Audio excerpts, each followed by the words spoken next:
TUS agora chama a sua atenção para um assunto importante e seríssimo. É desesperador pensar que todos os dias alguém desiste da vida. E no mês que temos o reforço da campanha Setembro Amarelo para nos lembrar da importância da prevenção ao suicídio. Cabe refletir sobre cada um de nós o que estamos fazendo para contribuir com este movimento. Em nossos estúdios, eu recebo o Igor Paes, psicólogo e coordenador da Rede de Atenção Psicossocial. Igor, bom dia e obrigado por ter aceito o convite.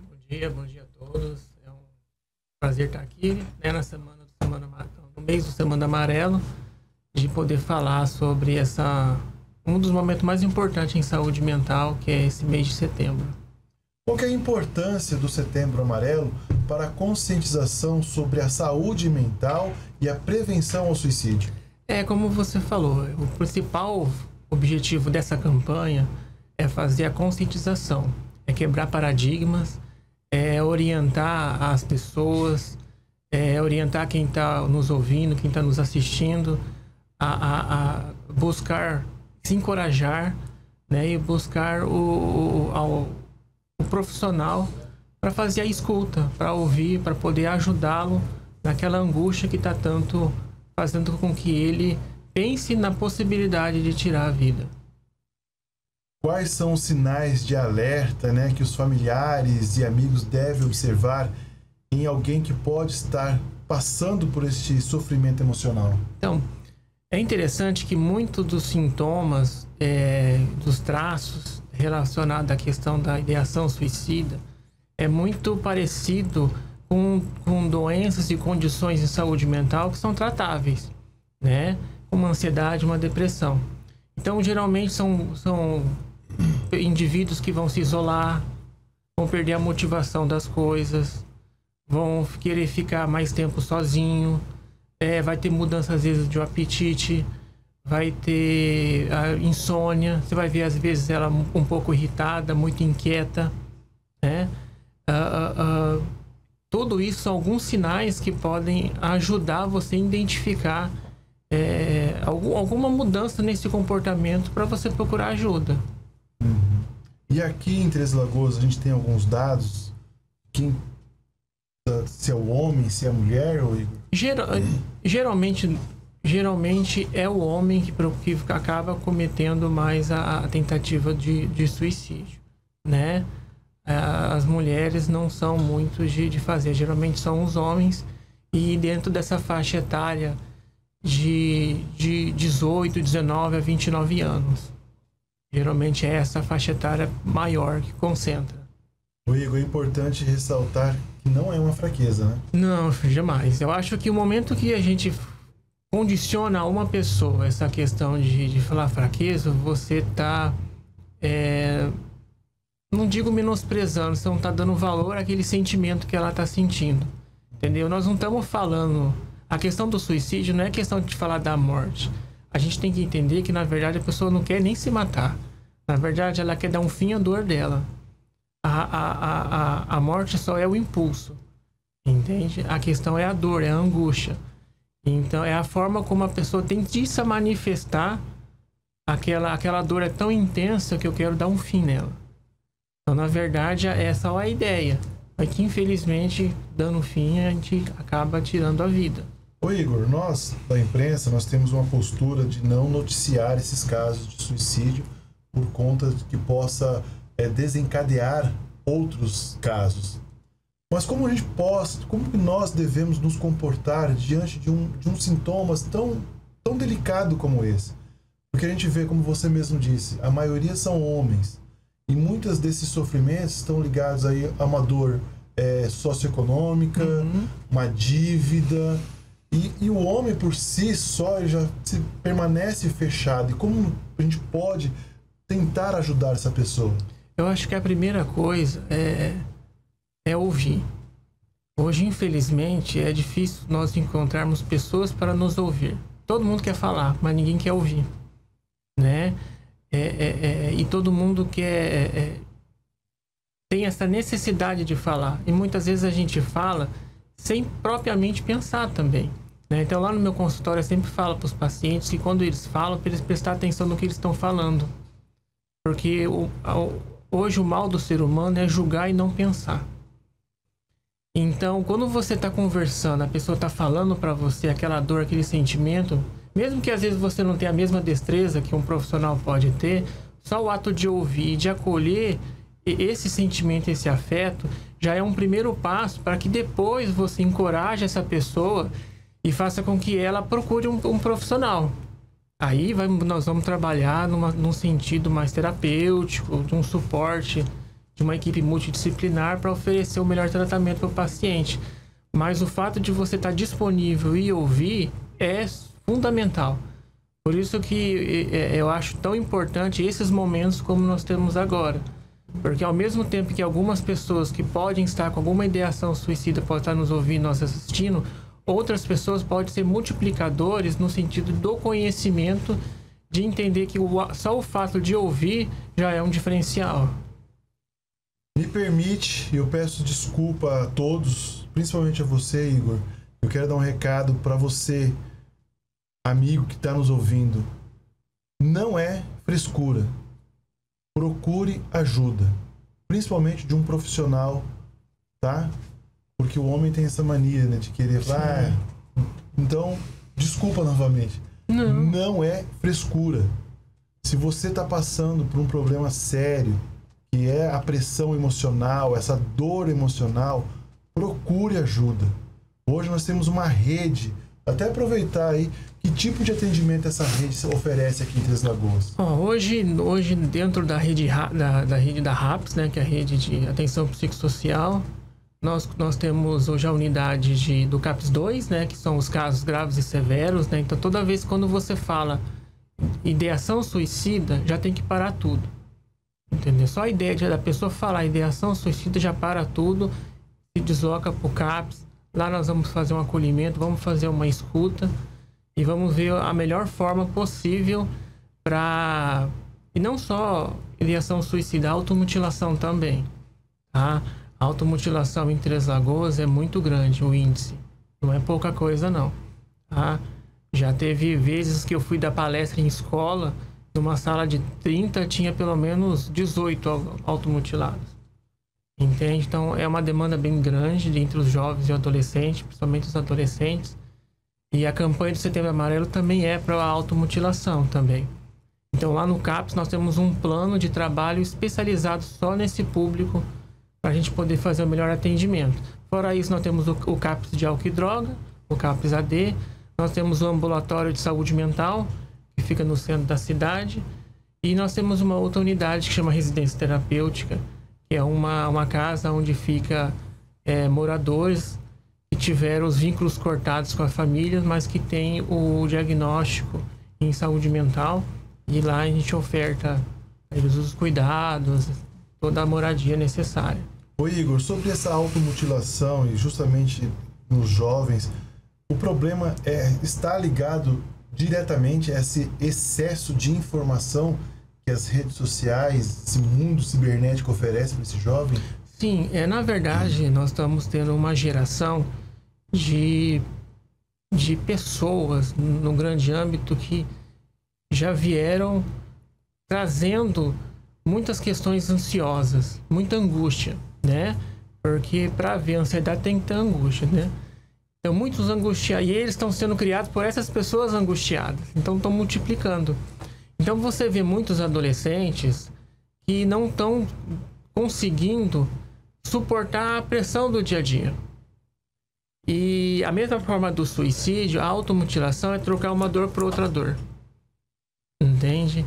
E é uma forma de se comunicar, né? E acaba virando, de certa forma, um rito, porque um corta, o outro vê, corta, entendeu? De repente já tá e fica um compartilhando parece que essa ideia, entende? Fora também as coisas da internet, TikTok, Instagram, YouTube, que tem dessas coisas que tem. E muitas vezes você busca informação, mas na hora de você buscar realmente aquilo que você quer, às vezes você se fecha porque você tem vergonha, né? E muitas dos adolescentes que eu tive contato para conversar sobre essa questão da automutilação, eles mesmos falam que eles se envergonham muitas vezes, né? De não entender por que eles fazem isso. Só sabe que faz isso e aquilo, naquele momento, sacia a necessidade dele. E isso é um perigo que pode se tornar já um próximo passo. Sim, com certeza. Que é o mais grave. Sim, com certeza. Porque quando você começa com pequenos cortes, pequenas violências dentro do seu corpo, para você ir com algo mais forte, é um passo. Por isso que é muito importante ter a comunicação dos pais, dos professores, dos familiares, dos amigos, ter essa conversa, entendeu? A questão da automutilação é você prestar atenção no seu filho nos mesmos sintomas que eu comentei, mas também prestar atenção nos braços, prestar atenção nas pernas, aqui na parte, aqui perto assim do tronco aqui, que geralmente fazem os cortes, nas mulheres aqui perto dos seios, entende? Porque geralmente são lugares que dão para esconder, né? Então, por exemplo, é que esse últimos tempos está sendo meio atípico em Três Lagoas, né? Uhum. Mas geralmente é uma cidade muito quente. Então você tem que ver, meu filho está usando muito casaco em 30 e poucos graus, né? Então, olha pro seu filho, vê direitinho, vê se ele não está tendo algum corte, olha pro corpo do seu filho, olhe para eles. Às vezes a gente fica numa rotina automática tão grande que a gente não observa o nosso filho, quem está do nosso lado, né? Então, é importante ter essa visão, ter essa conscientização. Eu acho que as pessoas deveriam tirar um tempo para a família, né? Sim. Nós estamos vivendo um mundo diferente, um mundo acelerado do que viveram os meus pais, onde a cobrança é muito grande por resultados e a gente acaba esquecendo de detalhes tão pequenos, né? Como fazer uma refeição com toda a família à mesa, tirar um momento de diversão entre a família. Você vê, os pais trabalham o dia inteiro. Quem que fica em casa? A internet. E aí o jovem acaba tendo a internet como um companheiro. Sim. E a gente sabe que a internet é uma enxurrada de coisas boas, mas também de coisas ruins. O cidadão que trabalha o dia inteiro quer cobrado. Também tá com essa dor. Chega em casa, o que ele quer? Acaba a válvula de escape no álcool. Sim. Tudo isso, ou seja, se a gente parasse um minuto da nossa vida, o pai, a mãe e as crianças, vamos fazer uma coisa diferente. Desligar o celular, ficar juntos. Eu acho que ali já começa, pelo menos, uma busca de um remédio emocional. Na verdade, a questão não é nem a quantidade, é a qualidade hoje. Entende? É o tempo que você você oferece para os seus. Eu falo assim que no momento que você se isola, você está se privando, né? Não só apenas do cuidado, da atenção com sua família. Você também está tirando de você o direito de poder ter contato com ele, né? Tanto que se você for para pensar, por exemplo, a depressão é uma das maiores manifestações que tem de agressividade que o indivíduo pode ter. Porque ele abre mão de tudo, da felicidade, ele abre mão do contato social, de produzir, de trabalhar, entende? E isso não é pouca coisa, é bastante coisa. Então, quando você fala da questão de frescura, a gente tem que entender, porque nós estamos falando do subjetivo. A dor, ela é uma coisa individual, cada um tem seu limiar de suportar a dor. Tem gente que tem uma pequena dor de cabeça, já vai lá, toma um remédio. Tem gente que aguenta mais tempo dor. Mas o importante é você saber que você tem esse suporte, que você tem uma estrutura toda para poder te ajudar, ou ter pessoas do seu lado que podem te ajudar a caminhar nesse momentos difíceis. É que às vezes a gente precisa fazer um linguajar mais popular, Igor, para ver se a pessoa entende, você entendeu? Por isso que a gente fala, porque só sabe realmente a dor quem vive tudo isso, né? Quem já passou por tudo isso. Por isso que é importante frisar e pontuar para as pessoas que estão nos ouvindo, para as pessoas que estão nos assistindo, que, gente, isso não é frescura, depressão não é, automutilação não é.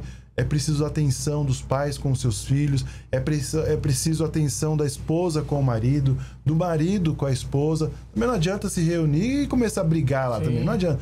Se doar. Olha, vem cá, senta aqui, conversa, fala pra mim do seu dia. Como foi o seu dia hoje? Amor, senta aqui, fala aí como foi o seu dia da empresa.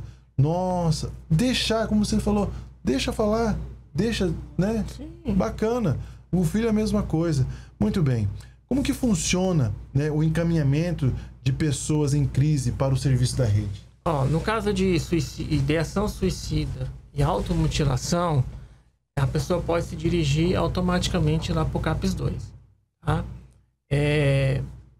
Porque isso aí é uma demanda urgente, tá? E isso é CAPS 2, não tem nem o que conversar. Como eu falei, ideação suicida e automutilação não tem conversa, é coisa séria, o atendimento é direto no CAPS.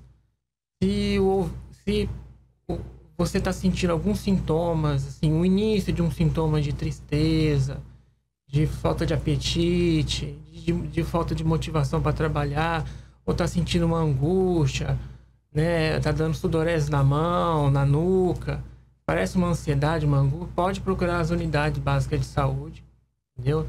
E vai passar pelo clínico, o clínico vai avaliar. Se for um caso mais leve, o próprio clínico já faz uma conduta. Se ele verificar que é uma coisa um pouco mais moderada, que precisa de um pouco mais de atenção, ele faz um encaminhamento para o ambulatório de saúde mental, que lá vai ter, lá no ambulatório nós temos os psicólogos e nós temos os psiquiatras para fazer a melhor conduta possível. O que a sociedade pode fazer, né, de uma forma prática para apoiar a prevenção do suicídio, além do Setembro Amarelo? Eu acho que a primeira coisa é ter conversas. Sabe, a gente tem que parar de ter preconceito.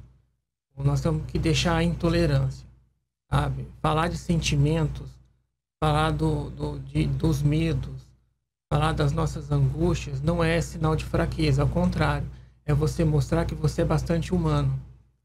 Nós não somos máquina, nós somos seres humanos e nós sentimos dores, sabe? Então, é importante ter essa visão de saber que você às vezes precisa parar, pensar e refletir de como que está a sua vida. Às vezes, se num primeiro momento você já observar que as coisas estão... Você está perdendo um pouco o controle das coisas, entendeu? Você já consegue já administrar as questões. Porque o mal hoje do ser humano é porque eles querem ter controle de tudo, mas não tem controle de nada. Entende? Eu sempre diferencio para os meus pacientes a diferença entre angústia e medo, né? O medo é eu já colocar um monte de cachorro pitbull aqui dentro, nós vamos sentir medo. A angústia, ela é uma ideia, ela não é real. E nós estamos sofrendo do invisível, não do real. Então, quando isso começa a perder o controle, a gente começa a ficar com crise de ansiedade, depressão e outras doenças que vão aparecendo. E por isso que é importante ter a conversa, abraçar, escutar, acolher, e que, na medida do possível, se conseguirem levar esse paciente ou a própria pessoa que está ouvindo e assistindo, vai e procure ajuda. Procure ajuda. Procure ajuda, acho que essa é a palavra, né, incisiva desse Setembro Amarelo. Vamos falar da programação? Tem uma programação especial? Sim. Nós vamos no site da própria da prefeitura, né? Nós estamos fazendo várias palestras em algumas unidades de saúde, até se alguma empresa ou alguma outras unidades precisar de palestra, pode entrar em contato conosco, tá? Pode entrar no contato via e-mail, né, no e-mail da RAPS, né, que é o raps@treslagoas.ms.gov.br. Esse e-mail vai chegar para mim e depois eu vou direcionar para toda a equipe.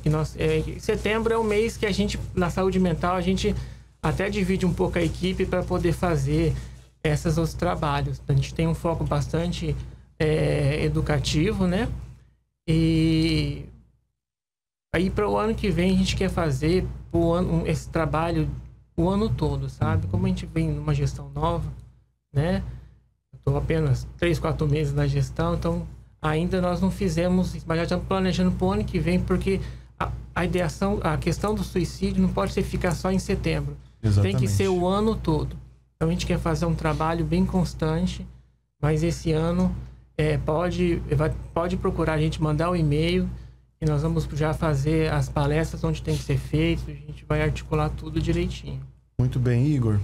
Para a gente encerrar, qual a mensagem, né, que o senhor gostaria de deixar aqui para quem está passando por um momento difícil e pensa que não há saída? Na verdade, há saída, sim. Eu falo que viver é um ato de coragem. Viver não é fácil realmente, mas quando você consegue entender o valor dessa vida e de como é fácil a gente buscar o verdadeiro controle dessa vida, a gente consegue buscar ver a felicidade nela. Hoje as coisas são muito impostas e, na verdade, isso é uma ideia de ser imposta. A vida é sua, você pode fazer ela da melhor forma possível, entendeu? Mas às vezes a gente precisa de orientação. Então, o nosso papel é orientar essas pessoas, é acolhê-la, é ouvir, é entender o que está angustiando, né? Às vezes, uma outra opinião pode te ajudar, né? Às vezes, a experiência de um profissional pode te ajudar. Às vezes, o que você precisa é só de uma acolhida, de um olhar, é de escutar e de ver, né? Então, pode contar conosco e nós vamos estar, neste momento, para assisti-lo e durante o ano também. Tá certo. Eu conversei com Igor Paes, psicólogo e coordenador da Rede de Atenção Psicossocial, porque setembro tem aí uma programação em especial, é o Setembro Amarelo, mês de conscientização e prevenção ao suicídio. Igor, muito obrigado, tenha um bom dia e as portas estão abertas aqui do RCN Notícias para a gente sempre poder falar, levar a informação e principalmente dizer para você, meu amigo, que está com essa dor, há uma saída. Tá certo? Obrigado. Obrigado. E quando precisar de qualquer coisa referente à saúde mental, pode contar conosco.